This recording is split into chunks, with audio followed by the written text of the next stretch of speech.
Soalan yang mesti kita jawab untuk dekat diri kita sendiri, setakat mana kita seronok dengan datangnya Ramadan?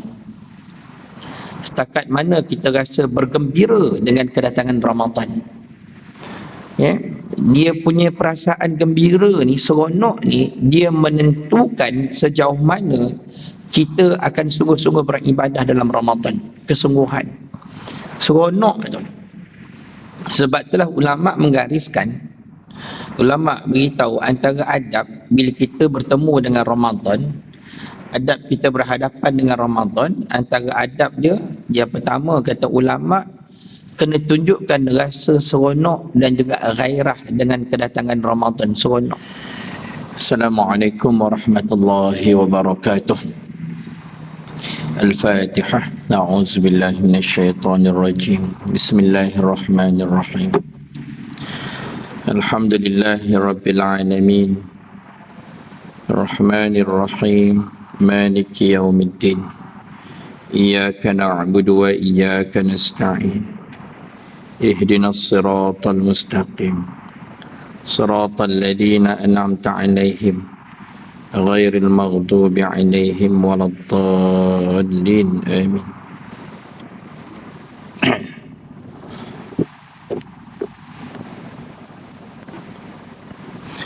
A'udzu billahi as-sami'il 'alim minasy syaithanir rajim. Innal hamdalillah nahmaduhu wa nasta'inuhu wa nastaghfiruh wa na'udzu billahi min shururi anfusina wa min sayyiati a'malina. May yahdihillahu fala mudilla lahu wa may yudlil fala hadiya lahu. Asyhadu an la ilaha illallah wa asyhadu anna Muhammadan abduhu wa rasuluh. Allahumma salli ala sayyidina Muhammad wa ala alihi wa sahbihi ajma'in. Ya ayyuhalladzina amanu taqullaha haqqa tuqatih wa la tamutunna illa wa antum muslimun. Ya ayyuhalladzina amanu taqullaha wa qulu qawlan sadida yuslih lakum a'malakum wa yaghfir lakum dhunubakum wa man yuti'illah wa rasulahu faqad faza fawzan 'azima. Allahumma salli ala sayyidina Muhammad wa ala alihi wa sahbihi ajma'in. Allahumma salli ala sayyidina Muhammad wa ala alihi wa sahbihi ajma'in. Allahumma salli ala sayyidina Muhammad wa ala alihi wa sahbihi ajma'in. Alhamdulillah, kita panjatkan syukur kita kepada Allah Subhanahu wa taala dengan pertemuan kita pada tengah hari ini. Mudah-mudahan tuan-tuan muslimin rahmati Allah Ta'ala sekalian, kita semua diberi kekuatan oleh Allah untuk terus istiqamah beribadah dalam bulan Ramadan ini.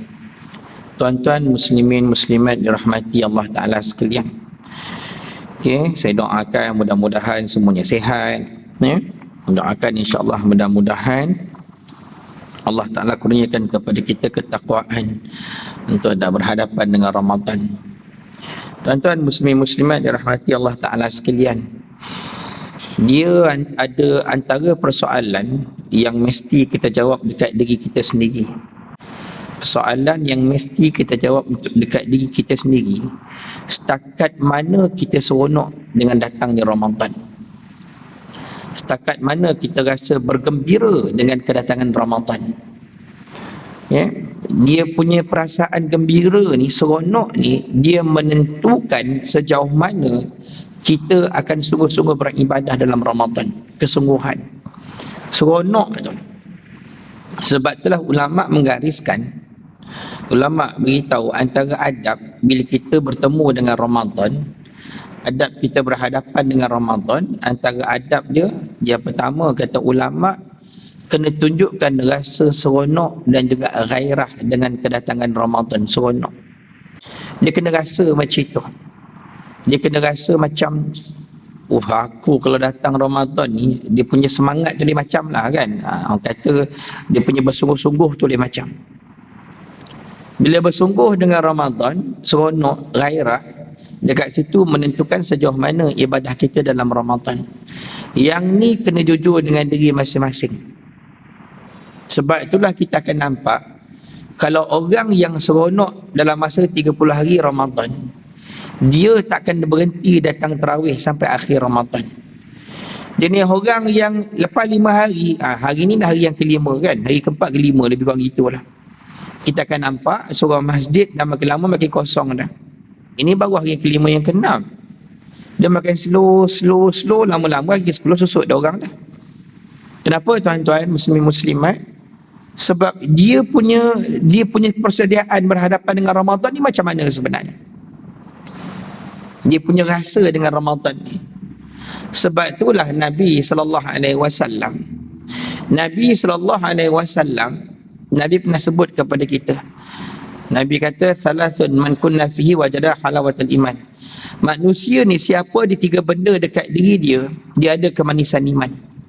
Kita ni dekat diri dia, siapa di 3 benda ni, dia ada kemanisan iman. Maksud kemanisan iman ni, maksud dia macam mana?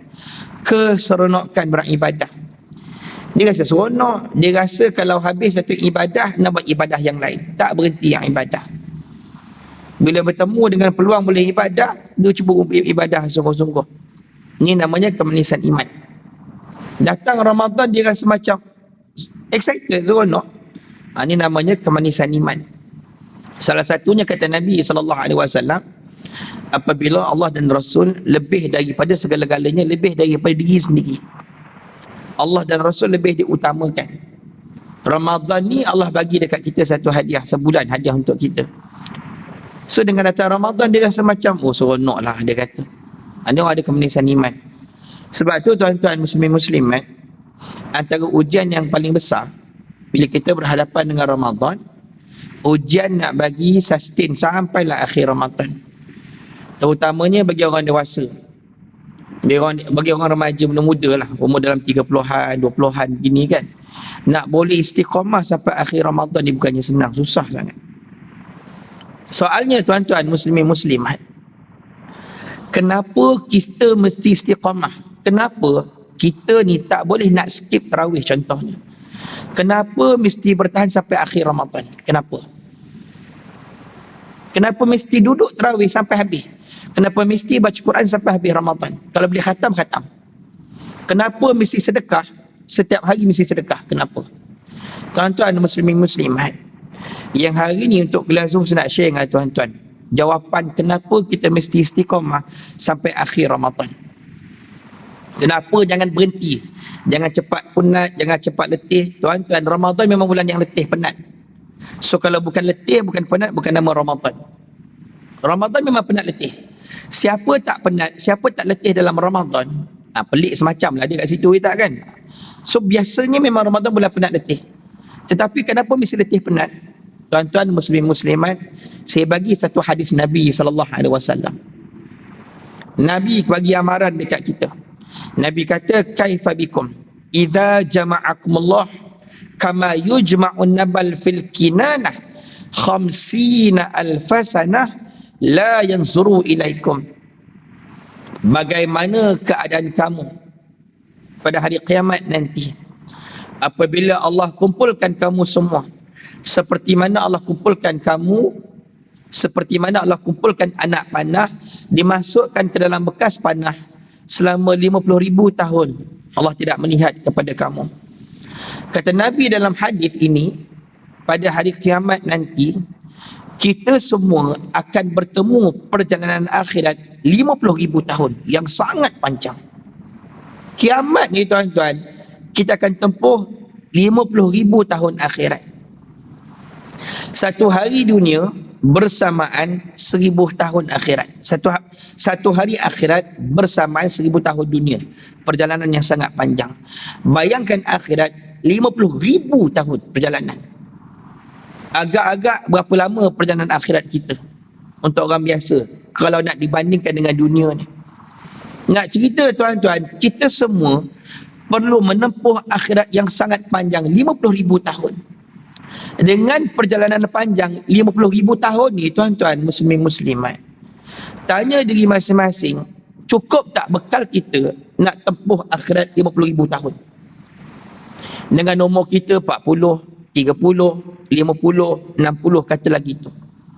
Agak-agak cukup tak bekal 50,000 tahun. Tuan-tuan muslimin muslimat, kalaulah ada hari ni, kalau ada, tapi memang tak ada pun. Kalau kita pernah jumpalah dengan orang yang umurnya 1000 tahun sekalipun. Kalau jumpa umur 1000 tahun, 100 tahun pun susah nak jumpa, tak? Kalau ada lah orang umur 1000 tahun sekalipun yang setiap hari tidak pernah tertinggal sembahyang dekat masjid, yang tidak pernah tertinggal rakaat pertama setiap kali solat, itu pun belum tentu cukup bekal nak menempuh akhirat 50,000 tahun perjalanan. Belum tentu cukup lagi. Kalau ada lah orang umur 1000 tahun. Sebab akhirat ni panjang perjalanan. Kalau ada yang umur 1000 tahun, umur kita berapa je? 40-50 tahun. Nak nampak akhirat yang sangat panjang, cukup tak bekal. Sebab itulah Allah Ta'ala jadikan sebulan Ramadan, sebab dalam Ramadan ini Allah Ta'ala akan lipat gandakan pahala buat kita ni semua, supaya boleh cukup untuk akhirat 50,000 tahun. Ramadan ni tuan-tuan, punyalah sayang Allah pada kita. Bukan sikit-sikit pahala Allah bagi kat kita. Kita duduk dalam tazkirah zuhur, kuliah zuhur ni tuan-tuan, yang duduk ini maksima pahala Allah Ta'ala boleh bagi berapa tuan-tuan? Dalam hadis Nabi sebut tentang orang-orang yang iktikaf dekat surau, kat masjid. Al-mukthu fil ibadah, al-mukthu fil masajid ba'da salawat. Orang yang iktikaf di masjid selepas salat. Nabi sebut dalam hadis, bila sahabat tanya dekat Nabi SAW tentang amalan yang mengangkat darjat dan menghapuskan dosa. Kata Nabi dalam hadis, al-mukthu fil masajid ba'da salawat. Orang yang iktikaf dekat masjid selepas salat. Tapi dalam Ramadan, kita duduk dalam masjid ni, duduk dengan kuliah zuhur, berapa pahala kita boleh dapat? Dalam hadis Nabi kata apa? Kullu amali bani Adam yudha'af. Setiap amal anak Adam dilipat gandakan. Setiap satu kebaikan al-ashru, Allah Ta'ala boleh bagi kepada kita ni 10 kali ganda pahala, ila 700 di'fin, sampai 700 kali ganda pahala Allah nak bagi kita ni. Untuk Ramadan ni tuan-tuan, setiap amal kebajikan yang kita buat, setiap amal kebajikan yang kita buat, duduk dengan kuliah zuhur ni, pahala maksimal Allah Ta'ala boleh bagi 700 kali ganda pahala. Maksimal Allah Ta'ala boleh bagi. Bayangkan daripada sahur tadi, kita bangkit bersahur. Bangkit sahur, niat nak puasa ni dah dapat 700 pahala. Bersahur 700 pahala. Sementara nak nunggu masuk waktu subuh, tahajud 2 rakaat, 700 pahala. Lepas tu pula semayang pula subuh dekat surau masjid, 700 pahala. Buat pula solat sunat sebelum subuh, 700. Cerita dalam Ramadan ni punya sayang Allah pada kita. Setiap amal kebaikan buat betul-betul kerana Allah, 700 pahala. Kalau kita kira tuan-tuan, dari 1 Ramadan sampai 30 Ramadan, setiap hari maintain ibadah kita. Ibadah tu tak banyak, tapi yang ada tu istiqamah. Contoh, kita baca Quran tak banyak. Tak banyak baca Quran, tapi setiap kali selepas solat subuh, 1 muka surat kita baca. Lepas asar 1 muka surat. Lepas maghrib 1 muka surat. Isyak 1 muka surat. Maintain je baca. Maintain je baca sampai 30 Ramadan. Bulan selain Ramadan, Nabi sebut dalam hadis, setiap huruf dalam Al-Quran dapat 10 pahala. Nabi kata taklah dikatakan alif lam mim 1 huruf. Nabi kata alif 1 huruf, lam 1 huruf, mim 1 huruf. Dalam bulan sebelum Ramadan, 1 huruf Al-Quran dapat 10 pahala. Dalam Ramadan 10 kali pula dengan 700 pahala. Berapa banyak pahala baca Quran 1 muka surat setiap kali selepas salat? Dia buat tak baca banyak, dia sebab dia tahu kemampuan dia. Kita tahu kemampuan kita. Mungkin baca 1 muka surat kita boleh baca. Tapi maintain sampai 30 Ramadan. Agak-agak tuan-tuan, bermula 1 Ramadan sampai 30 Ramadan. Tarawih maintain buat. Dia buat tak banyak 8. Tapi dengan tertib dia buat. Quran baca tak banyak, tapi maintain setiap hari selepas solat 1 muka surat. Tarawih setiap malam dia buat. Sedekah pun dia buat. Sedekah pula setiap kali dia masuk kat surau, dia letak RM2. Dia bagi tak banyak, tapi RM2 tu maintain. Subuh RM2, Zuhur RM2, Asar RM2. Ada orang bagi 100, 200, tapi sekali tu je dia bagi. Lepas tu tak bagi dah. Dalam Ramadan, Allah mencari ahsanu amala, orang yang paling baik amalan. Paling baik amalan ni macam mana? Yang Nabi sebut dalam hadis, qul amantu billah tsumma istaqim. Katakan aku beriman kepada Allah, istiqamah. Dia buat tak banyak tapi maintain istiqamah. Dalam Ramadan, Allah cari orang yang macam itulah. Dia boleh maintain datang kat masjid surau ni setiap hari. Dia boleh sedekah kan? Setiap hari boleh sedekah, setiap masa. Tak banyak tapi sikit, tapi istiqamah. Ramadan, Allah cari orang macam ni lah. Dia relax, tenang, ibadah tu maintain dalam Ramadan. Dia buat je benda tu. Tuan-tuan, agak-agak lah kan, kalau dari 1 Ramadan sampai 30 Ramadan, itu amalan yang kita buat. Semua amal kebajikan, bayangkan digandakan 700 kali ganda. Agak-agak habis Ramadan, berapa banyak pahala kita dapat. Dan kalau itu yang kita buat setiap tahun, bayangkan pula 10 malam terakhir. 10 malam terakhir. Yang ni lagi kena maintain ibadah kita. Sebab 10 malam terakhir, kita semua tahu ada malam Lailatul Qadar. Sebab tu 10 malam terakhir, jangan skip solat tarawih. Jangan skip. Kalau tak dapat nak tarawih dekat masjid, family datang, mak datang, anak balik, makan dekat rumah. Jangan lupa tarawih dekat rumah dengan anak isteri. Semua ibadah yang dibuat selepas Isyak dikira sebagai qiyamul lail. Dan ditakdirkan 10 malam terakhir kita buat tarawih 8 rakaat. Dan ditakdirkan pada malam tersebut berlakunya Lailatul Qadar. Berlaku Lailatul Qadar. Seumpama kita ni buat tarawih selama 1000 bulan tanpa berhenti. Sebab kita semua tahu Lailatul Qadar ni, Lailatul Qadar punya kelebihan khairum min alfi syahr, lebih baik daripada 1000 bulan. Sebab itulah dalam Ramadan teruk-teruk kita punya qiyamul lail. Paling teruk qiyamul lail, kalau tak mampu nak buat tahajud setiap malam, jangan tinggal tarawih, sebab tarawih juga dikira sebagai qiyamul lail. Dan 10 malam terakhir ni tuan-tuan, sampailah waktu subuh, untuk 10 malam terakhir Ramadan, jangan terlepas salat tarawih satu, yang kedua sedekah. Biasa kita buat sedekah belah pagi, pagi pun buat sedekah, malam jangan tinggal sedekah. Sampai bila? Sampailah waktu subuh. Kalau berlaku sedekah kita itu malam tersebut Lailatul Qadar, walaupun sedekah kita itu RM10 katakan, seumpama kita bersedekah RM10 selama 1000 bulan tanpa berhenti. 1000 bulan bersamaan lebih kurang 84 tahun. Maintain tuan-tuan 10 malam terakhir. Sebab malam terakhir Ramadan, 10 malam terakhir, jangan spot Lailatul Qadar. Malam ni kot, malam esok kot, malam lusa kot. Kita tak tahu. Sebab tak tahu, sebab itulah 10 malam terakhir, buat semua ibadah setiap malam. Jangan skip mana-mana. Dan dah pastilah, orang yang memang buat setiap malam tarawih, pasti akan bertemu dengan Lailatul Qadar. Sebab tu tuan-tuan muslimin muslimat, saya sebut balik sekali lagi.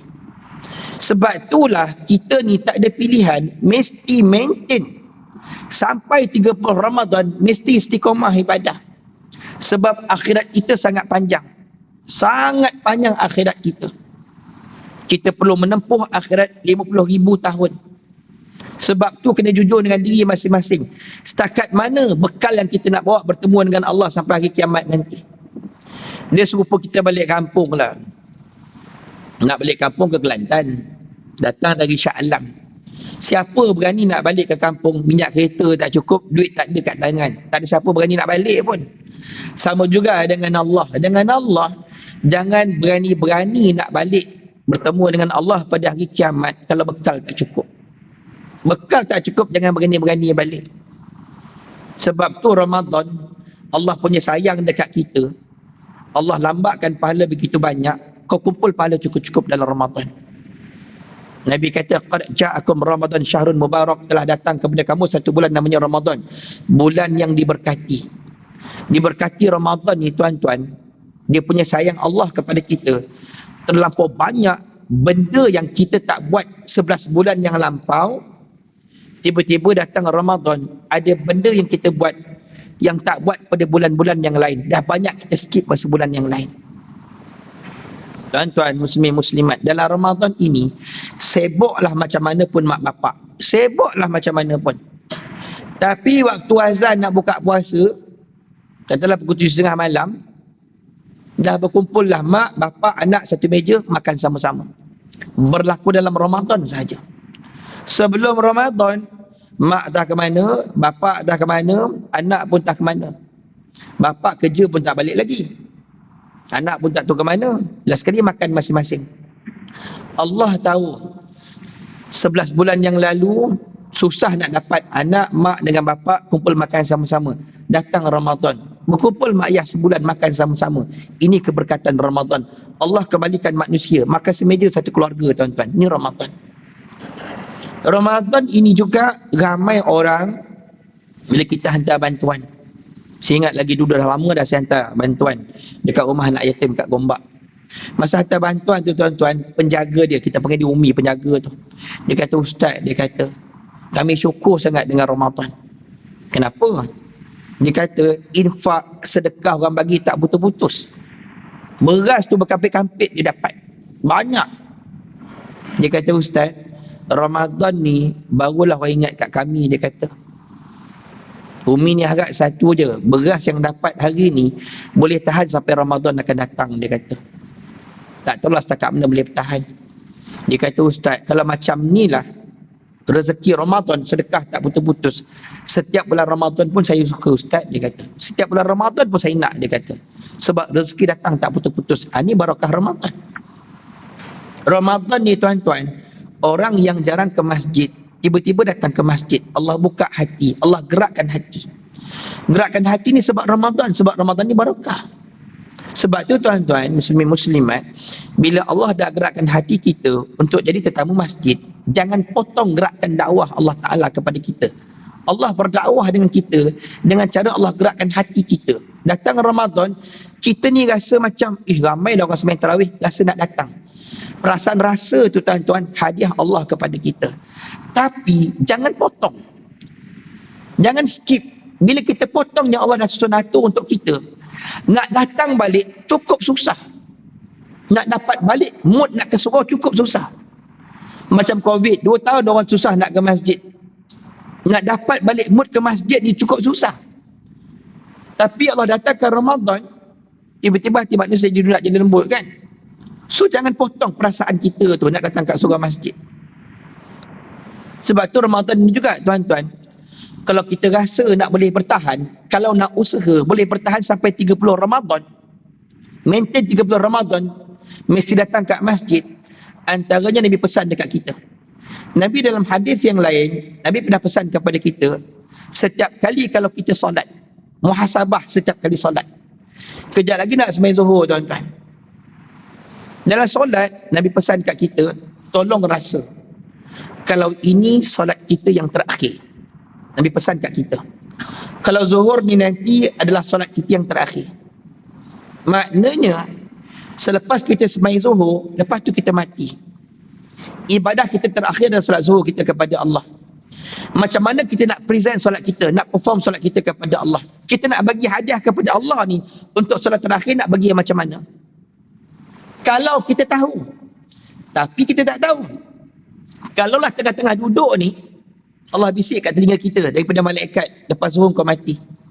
Dah tentu, tuan-tuan, Zuhur ni nanti kita akan sembahyang sungguh-sungguh. Sama juga dengan Ramadan. Adab kita dengan Ramadan, kata ulama, semua orang kena bermuhasabah. Kalau ini Ramadan kita yang terakhir, kalau ini Ramadan terakhir, kita nak guna macam mana Ramadan kita untuk menempuh akhirat 50,000 tahun perjalanan, tuan-tuan. Dah tentu kalau kita tahu ini yang terakhir Ramadan kita, tak akan berhenti kita ibadah sampai 30 Ramadan. Tuan-tuan muslimin muslimat, bayangkan satu-satu Allah Ta'ala cerita kepada kita dengan kebaikan Ramadan. Kebaikan Ramadan kepada kita muslimin muslimat. Allah kata, Allah beritahu dekat kita, Ramadan ini bulan Al-Quran. So dalam Ramadan jangan tercicir bacaan Al-Quran. Antara waktu-waktu yang sangat-sangat rugi yang kita lepaskan dalam Ramadan. Sangat rugi. Dan banyak orang buat, akhirnya rugi dalam Ramadan. Satu tuan-tuan, waktu hampir buka puasa. Waktu hampir buka puasa ni, berapa ramai orang lepaskan peluang berdoa, sedangkan Nabi sebut antara waktu yang makbul berdoa, waktu hampir buka puasa. Waktu ni lah bapak-bapak kadang-kadang nak berehat, duk tengok handphone lah kadang-kadang, duklah lepak kat luar, anak duk main, duk tengok TV, orang rumah kat dapur masak. Tapi waktu tu lah waktu yang makbul berdoa. Dan waktu ni lah yang banyak orang tak buat apa-apa. Saya bagi cadangan pada tuan-tuan muslimin muslimat yang banyak saya sebut dekat sebuah masjid. Benda yang saya struggle juga dengan family saya. Paling tidak tuan-tuan, 15 minit sebelum berbuka puasa. Ambil 15 minit sebelum buka puasa. Nak buat apa 15 minit? Andaian kita, isteri kat dapur dah habis masak. Panggil anak kumpul, kita sekali. Buat apa 15 minit ni? Pegang Quran, seorang baca satu muka surat. Seorang baca satu muka surat jangkaan habis 3 minit, 2 ke 3 minit habis. Alright? Anak adalah 3 orang katalah. Seorang baca dekat dah 10 minit lebih kurang. Habis baca, kita pun baca. Tambahlah dekat 15 minit baca. Ataupun katalah 10 minit lah kita habis baca. 5 minit lagi nak azan tu tuan-tuan, pegang satu teks doa, baca doa. Bukan doa buka puasa. Ni doa apa-apa permintaan. Tuan-tuan, masa anak saya kecil, anak saya yang sulung tu umur dia 6 tahun saya ingat, saya susun satu teks doa. Saya tengok doa tu banyak kan, saya ambil 8 doa susun untuk anak saya baca. Masa tu anak sulung saya umur dia 6 tahun saya ingat. Dan dia jarak tak jauh anak-anak Azhar ni, dekat lebih kurang kat umur dia. Masa tu tuan-tuan saya susun satu teks doa. Teks doa tu insya-Allah kalau tak hari ni besok saya akan letak kat Facebook saya. Tuan-tuan boleh print 8 teks doa untuk anak baca. Doa dia kan, Allahumma ighfir lana dzunubana, Allahumma ahina bil iman, Allahumma a'ina, Allahumma ya muqallibal qulub, Allahumma nas'alukal huda, Allahumma ftah alaina, Rabbana zalamna, Rabbana atina. Itu 8 doa. Saya susun teks doa tu. Lepas dia baca Quran, nak baca doa sebelum doa buka puasa, teks doa tu sebagai dekat anak sulung saya. Abang Long baca. Dia pun baca teks doa tu. Hari kedua anak nombor 2 baca. Hari ketiga anak nombor 3 baca. So tukar-tukar baca. Tuan-tuan, sedar tak sedar, bila setiap hari dia baca doa tu, habis 30 Ramadan, kita pun tasmek dia punya bacaan doa tu, dia hafal dah doa tu. Dia hafal doa. Rupanya kelebihan Ramadan ini, kalau mak bapak pandai rebut peluang, anak boleh hafal doa sewaktu Ramadan. Masa bila dia baca, masa nak buka puasa, dia hafal doa tu. Saya minta staf saya tulis balik doa tu, baru je 2-3 hari lepas, dan buat terjemahan. InsyaAllah besok lusa saya akan letak kat Facebook. Tak, hari ni besok saya letak kat Facebook teks doa tu. Budak tu baca, anak saya baca hafal. Sampai sekarang dia hafal doa tu. Dan doa tu jugalah doa yang dibaca selepas solat. Tuan-tuan, kenapa mesti anak kita berdoa untuk kita? Kenapa kita mesti sebelum kita mati, anak mesti berdoa untuk kita? Saya bertemu dengan satu hadis ni. Lepas saya jumpa hadis ni, tuan-tuan, dah lama saya jumpa hadis ni. Hadis ni lah yang jadi saya punya kekuatan. Aku sebelum aku mati, anak aku mesti baca doa ni untuk aku. Nabi sebut dalam hadis, sab'un yajri lil abdi ajruhunna wa huwa fi qabrihi ba'da mautih. Ada 7 bekalan kata Nabi yang mengalir pahala masuk ke lubang kubur kita selepas kematian kita. Ada 7 amalan. Siapa buat 7 amalan ini, kita dah mati sekalipun, mengalir pahala masuk ke kubur. Itu namanya pencen kubur. Ini namanya orang yang mati hidup. Orang yang mati tetapi masih hidup. Dia dah mati tetapi pahalanya hidup, berjalan masuk ke lubang kubur. Ada 7 amalan. Saya nak sebut yang ke-7. Kata Nabi SAW, aw taraka waladan yastaghfiru lahu ba'da mautih. Mak bapak ditinggalkan anak-anak yang soleh, anak tersebut berdoa untuknya selepas kematian dia. Anak kita berdoa, ya Allah, ampunkan dosa mak bapakku, ya Allah. Allahumma ighfir lana dzunubana wa liwalidina. Yang itu doa anak kita. Nabi kata, bila kita dah mati, anak masih lagi berdoa, ya Allah ampunkan dosa mak bapak aku, ya Allah. Apa berlaku kepada kita? Lubang kubur kita bercahaya-cahaya datang daripada doa anak kita. Sebab itulah mak bapak kena ingat, sebelum kita mati tuan-tuan, dua benda mesti anak kita selesai. Satu, solat jangan tinggal. Yang kedua, berdoa untuk kita. Doa inilah pencen kubur kita daripada anak kita. Bahkan Allah sebut dalam Al-Quran, ada mak bapak diangkat darjat di sisi Allah Ta'ala dalam syurga lebih daripada orang lain, datang daripada doa anak-anak yang soleh. Saya jumpa hadis ni tuan-tuan, saya duk mikir macam mana cara aku boleh buat anak aku hafal doa. Dan kita selitkan doa kepada mak bapak. Nabi kata doa makbul hampir buka puasa. Sebab tu dalam Ramadan jangan lepaskan peluang 15 minit sebelum azan baca Quran, satu muka surat, satu keluarga tu baca, dan selepas tu berdoa kepada Allah. Apa-apa doa. Selesai tuan-tuan. Ini waktu yang banyak orang lepaskan peluang. Kita ni rezeki sempit, iman lemah, mak sakit, keluarga sakit, berdoa tidak. Cumanya letakkan syarat dekat diri kita. Sebelum berdoa, kena buat sesuatu kepada Allah. Jangan terus doa. Sebab itulah dengan keluarga saya kata baca Quran dulu. Lepas baca untuk Allah, barulah minta kepada Allah. Biasakan macam itu. Dengan Allah, buat sesuatu baru minta. Jangan minta aja, tak buat apa-apa kepada Allah. Apa lagi waktu yang rugi dalam Ramadan? Waktu subuh. Kita bersahur tapi sayang tak tahajud 2 rakaat. Ramadan ni tuan-tuan, kita akan bangkit semua awal. Sayang, kita dah bangkit dah untuk sahur pukul 5.30 pagi. Kita makan 10 minit je. Waktu ada tapi tak tahajud. Tolong tahajud walaupun 2 rakaat. Dan sangatlah rugi orang dah bersahur, tak tahajud, tak pula datang sembahyang subuh dekat masjid. Bulan yang lain kita ke laut semuanya. Tak tahu sembahyang subuh tu waktu bila, tak pasti. Tapi datang Ramadan, semua orang bangkit awal. Tapi rugi, dia tak rebut sembahyang dekat masjid. Tuan-tuan, antara sahur dan juga sampai ke subuh, 2 solat kita boleh buat. 1 tahajud, 2 solat sunat sebelum subuh. 2 solat ni. Lepas tu solat subuh kat masjid.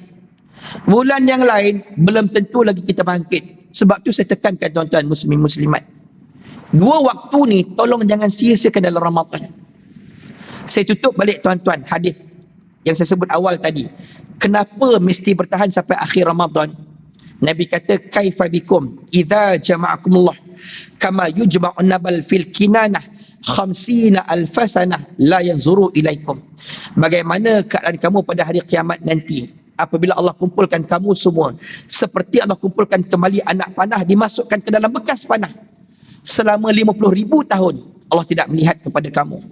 Nabi kata kepada kita, kita akan menempuh akhirat 50,000 tahun. Dengan sebab itu, cari bekal secukup-cukupnya dalam Ramadan ini. 1 kebaikan 700 pahala. Sebab itulah kena bertahan sampai 30 Ramadan supaya cukup bekal kita untuk menempuh akhirat 50,000 tahun.